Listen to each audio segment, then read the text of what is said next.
and Irving, two of the local players here. So looking forward to that. I am playing today. I am just doing a little bit of commentary for round one while I do have the bye. So we got a pretty good turnout today. Got a lot of pretty notable players.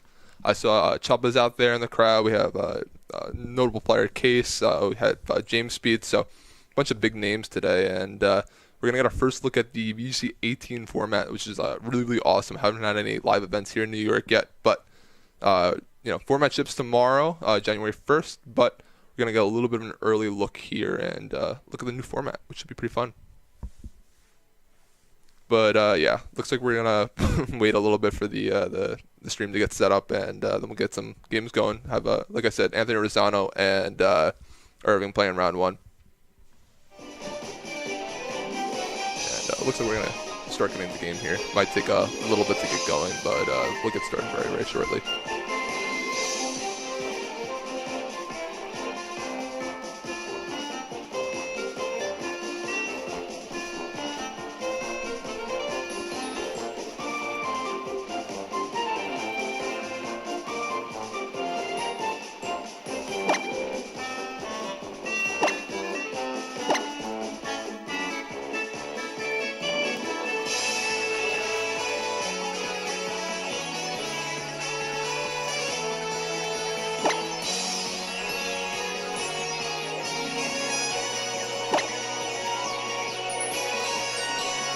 Looks like they're starting to get into the game here. So if I do remember correctly, we might be seeing a little bit of the Como action from Irving here. I'm sure we'll see in-team preview, but I do know that Irving was talking to me a little bit before the tournament about Como. So Como is actually something got a lot of really cool tools in this format. It got the Como Z move, which does a large amount of spread damage via the Clanger Soul Blaze, and then also boosts all of Como's stats by one stage, which is really, really, really cool. Allows it to kind of like sweep through a lot of teams on its own. So we'll see if he's going for something like that.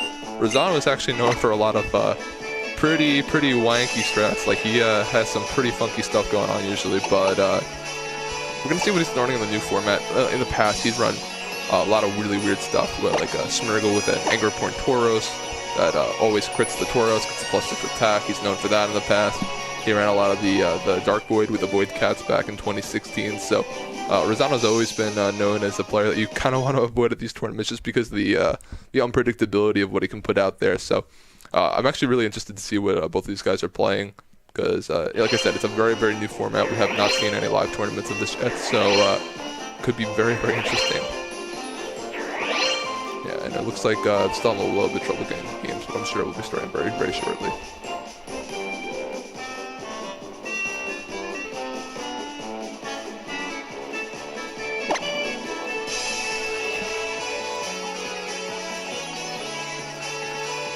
See if it works now.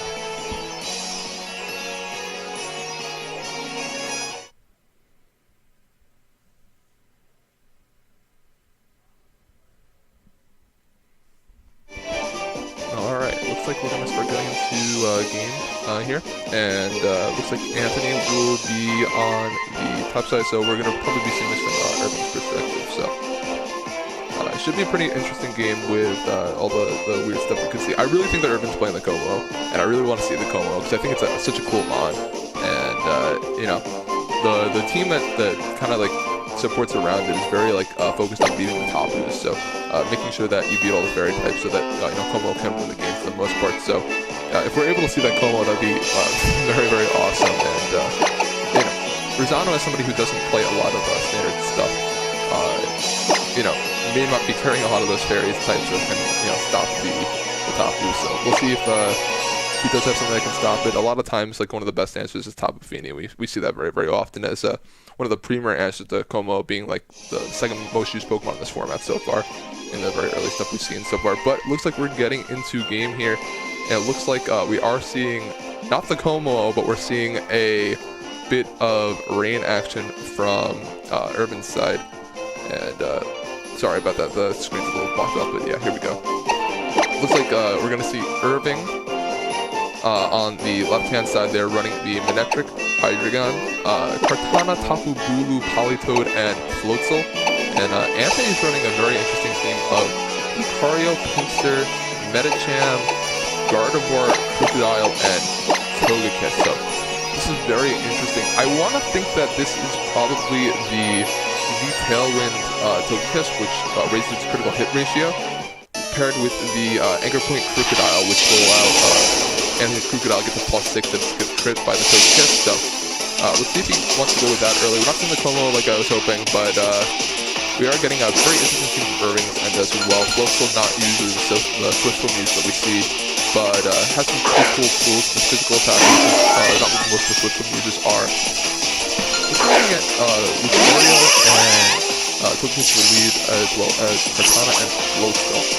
So one of the cool things that Floatzel does get is Soak. So with the Kartana being a little bit slower than the Floatzel, you can go for something like a Soak and a Leaf Blade on turn 1, potentially pick up a knockout and Togekiss. Definitely an option there from Irving's end, but we don't know if that Lucario is a Mega. It does not Mega Ball in turn 1, so potentially not. It's going to go for Follow Me and redirect some attacks. We're going to see a Rain Dance from the Floatzel, very interesting. And let's see what the Kartana decided to go for. I think it's pretty pivotal here, since both of the opposing monsters could carry Follow Me, so attacks get redirected either way. And we're going to see a Fly Z from the Kartana. I can only imagine this is the Z-Tailwind set, which is very pivotal for boosting its critical hit ratio here. So not only will Irving's team be faster through the Tailwind, and we're going to see another Fly Z. I think we're seeing a mirroring Z Tailwind, so both of these mons, the Kartana and the Togekiss, have a boosted critical hit ratio, so very, very interesting on turn 1. I think the Kartana is just going to probably try and fire off some attacks here and probably get some crits. I know that Rosano probably wants to activate that Anger Point on the Crocodile that's likely in the back, so I wouldn't be surprised if he just tried to sack off the Lucario here and just, try and get the Crocodile in as safely as possible. But we're going to see a Follow Me here, and we are going to see that Soak from the Floatzel, and likely a Leaf Blade to follow it up. I wonder if this is a dash on the Lucario, and it looks like it is. So with the Focus Sash, it'll be able to hang on, which actually might not be that great for Rosano, because now next turn it can go for something like a Scald onto the Lucario and potentially just knock it out and have the Kartana have a free hit on the Togekiss. Because if Kartana is able to KO the Togekiss before the Crocodile comes in, then Crocodile doesn't have any of the damage output that it really wants to get through the crit that boosts its attack of the +6. We are going to see a Dazzling Gleam double crit though on the Kartana and the Floatzel. Like I said, Togekiss does have a +2 crit ratio now because of the Z-Tailwind, and we are going to see it protect, just like I said, just because losing the Togekiss here is very, very bad for Rosano. He does not want to lose Togekiss and then not have the Crocodile be able to put out the damage output. We're actually going to see a Roar from Lucario. Interesting. Thought maybe he would have gone for something like a Follow Me there. Just try and knock out the Lucario and get in the Crocodile a little bit safer, but Roar is also great. Roar allows him to get rid of the critical hit ratio on the Kartana, so when it comes back in later, it won't be able to Z-Tailwind it again because it's using the Z move already, and it'll be back to the normal critical hit ratio, which means that Irving's going to have to find a different way to get a lot of damage output here. Obviously, Kartana has some other moves. We didn't see the coverage move, whether or not be Smart Strike or Knockoff or Sacred Sword, and if it is the Smart Strike, it still has an option to deal with Togekiss, but otherwise, you're going to need to Soak it and then Leaf Blade it to pick up a knockout there.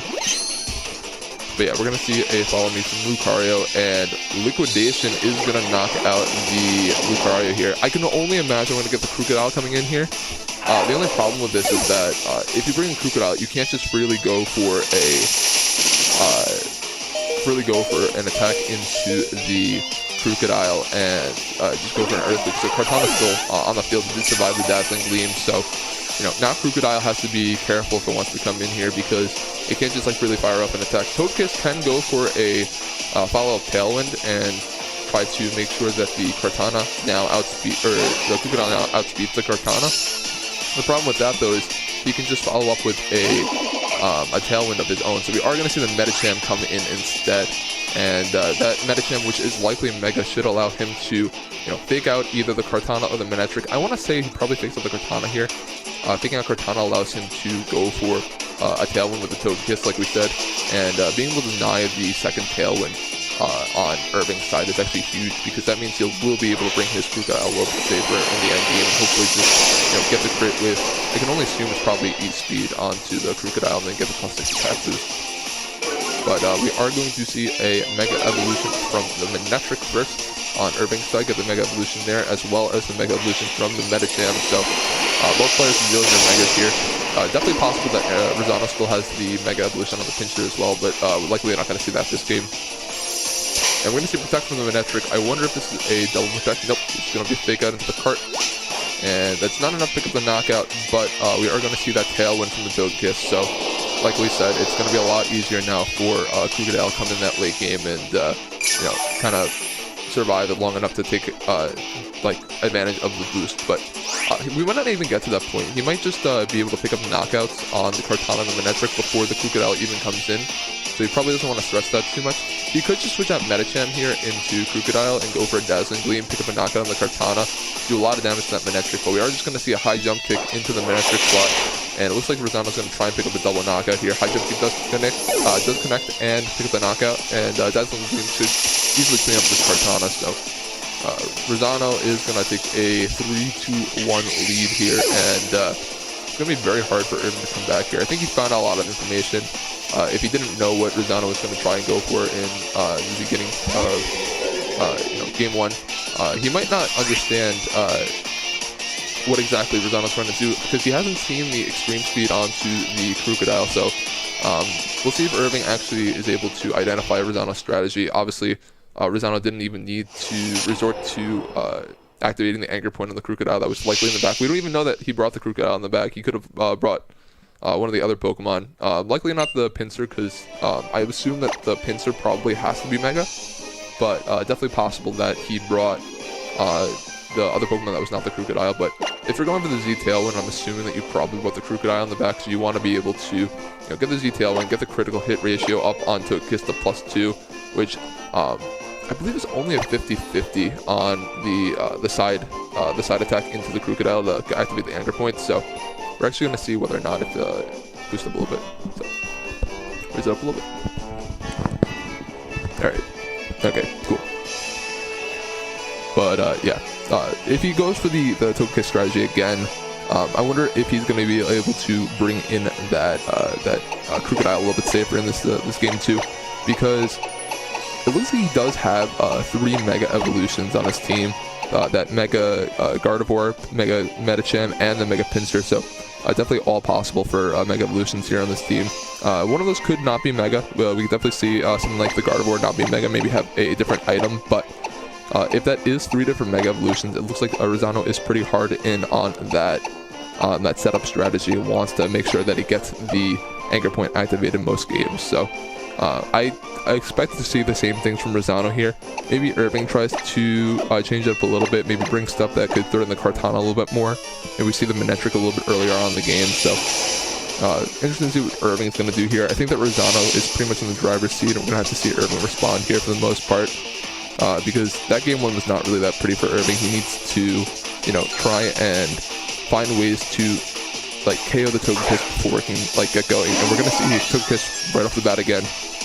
This time with the Medicham, not with the Lucario. So we're going to see Manectric and Politoed here from Irving's side. And I wonder if he's going to go for, you know, just try and double into the Togekiss, maybe for the knockout. If Irving does have either Encore or Parasong, he could try and force up the Togekiss a little bit earlier, which would definitely be something positive for him. But otherwise, he's just going to have to go for a few attacks into the Togekiss and probably try and pick up a knockout there. Fake out pressure is very good here for Rosano, though. He's able to, you know, go for a fake out into the Manectric or the Politoed here, and you know, just guarantee that it gets up that Z Tailwind on turn 1. I expect it to probably be into the Manectric. He wants to make sure that he gets the Z Tailwind on turn 1, since I don't think the Politoed can really do anything to stop the Tailwind from happening. It's more that he has options to, you know, deal with the Togekiss after it does set up the Tailwind through Encore or Parasong if he does run one of those 2 moves. So yeah, we're going to see the fake out into the Manectric here, and we are going to see the ZTL win again from Rosano. So again, we're going to have to see if the Polytoad has something they can do to stop the Togekiss. Because if it does not have an option, just goes for something like a Scald or an Ice Beam here, then he can just go and maybe start firing off some Dazzling Gleams again. Yeah, gonna get chat going here so we can start reading for the chat here. But yeah, sorry, as you can see, solo commentary is not my my forte here, but we're gonna keep trying our best. I think that Dazzling Gleam here is just another very, very strong play from Rosano. He could even just go for like a Dazzling Gleam switch. I doubt he wants to risk the Polytoad scalding into the Crocodile switching in here. So he might just go for something like a Zen Headbutt or a High Jump Kick into the Polytoad and just go for Dazzling Gleam. Something else that's very, very interesting is Medicham might just want to be knocking itself out here with High Jump Kick, so it might just keep going for it until it can knock itself out. Let's see if it does over half. It does. So being able to do over half your Medicham and knock yourself up with 2 High Jump Kicks is actually very, very important. That means that you're guaranteed to get your Crocodile in by just High Jump Kicking into Protect, missing High Jump Kicks. Either that or just getting a lot of damage output off. So like we said here, we have Polytoad scalding the Medicham. Crocodile's going to come in for relatively free here, and he can just go for a side attack into himself and an Earthquake here, and just pick up 2 knockouts as long as he gets the boost. He's going to need to get the boost. If it's extreme speed, it should be just a 50-50 here to get the boost, but we'll see what happens. Maybe it has another move that it can use with higher chance to proc the Anger Point here. But Irving recognizing that and going to switch on the top of Bulu. I'm not sure if it's going to be enough to make the Polytoad. Oh, now that I'm thinking about it, the Togekiss is probably Super Luck, and Super Luck also will guarantee that the Extreme Speed does crit, which just makes sense why all the Dazzling Gleams have also been critting as well. So, yeah, the Grassy Terrain not going to be enough to make the Polytoad live, and unless Irving has a way to stop this, then Crocodile might just be Earthquaking for the next 3 turns of the game. Yeah, E-Speed is 100% crit rate because of the Super Luck. Thank you, guys. But, yeah, that's a very strong position for Rosano here, and we don't see any of these mons that could potentially make, potentially deal with the Crocodile. So maybe something like the Floatzel would have. Maybe the Kartana can take an Earthquake and then hopefully pick up the knockout. But right here, he's just ready to go for another Earthquake. We saw that the first Earthquake did over half to Bulu, so you can just continue to, either go for Follow Me or Dazzling Gleam, just keep going for Earthquake and picking up knockouts here. Yeah, we're going to see the Earthquake picking up the knockout on Volumetric and Bulu here. And it doesn't really matter what the Togekiss goes for. Whatever's in the back is just going to get pretty much dropped by either Power Trip or Earthquake. I believe Power Trip probably the other move. Might just have Crunch. I'm actually not sure what's the higher base power. Obviously, Power Trip does calculate all your boosts, not just the attack boost. So base power might not be that much higher. It might just run Crunch or Knockoff or Knockoff, something like that anyways. But yeah, we are going to see the Kartana, and Kartana very, very good, mon that can snowball through teams. The problem is that Kartana can't really win 1v3 here just because all of its moves are single target moves. It can't pick up double knockouts, and all these things are going to do way too much damage to cards. So Rosano just going to go for 2 attacks here and should be able to win the game, and no problem. But yeah, I think that's largely because maybe Irving didn't recognize the strategy right away. We are going to see the Leaf Blade pick up a knockout on the Krook though, so maybe a little bit of hope. But Togekiss is going to go for this Dazzling Gleam here, and likely do over half of the Kartana. And yeah, so as long as whatever the last mon in the back is can do half to the Kartana, then Rosano should have this pretty locked up. Yeah, it's a very cool strat. The Super Luck gets you the first stage of attack, and then ZTL gets you up another 2 stages. So once you get to +3, it's 100% crit ratio, and Togekiss just goes to the side E speed and is able to pick up that knockout. So yeah, it's a very, very cool strat. Yeah, we're going to see the Leaf Blade. We did not see the Mega Evolution, which is interesting, so maybe Rosano's just hiding that, maybe it's not. We're going to see a Moonblast, though, so I want to think that means that Rosano is probably not Mega Gardevoir, which is very interesting, but I'm sure if Rosano keeps winning and keeps doing well, we'll find out a little bit later. But yeah, there's a well-played game by both players, and yeah, very interesting. I want to see how Rosano's going to keep doing today, because that team is very interesting and kind of hard to stop depending on, what teams have answers to it. Like, if the team does not have answers to that, it's very, very hard to just, like, formulate a strategy out of the back of your head. So, stay tuned, guys. Thank you for watching round 1. I'll be playing for round 2, but I'm sure we'll have some good games going later on the day. I'm sure that later on we'll also have some of the other players hop on commentaries. So make sure to stay tuned, and we'll be back in a little bit.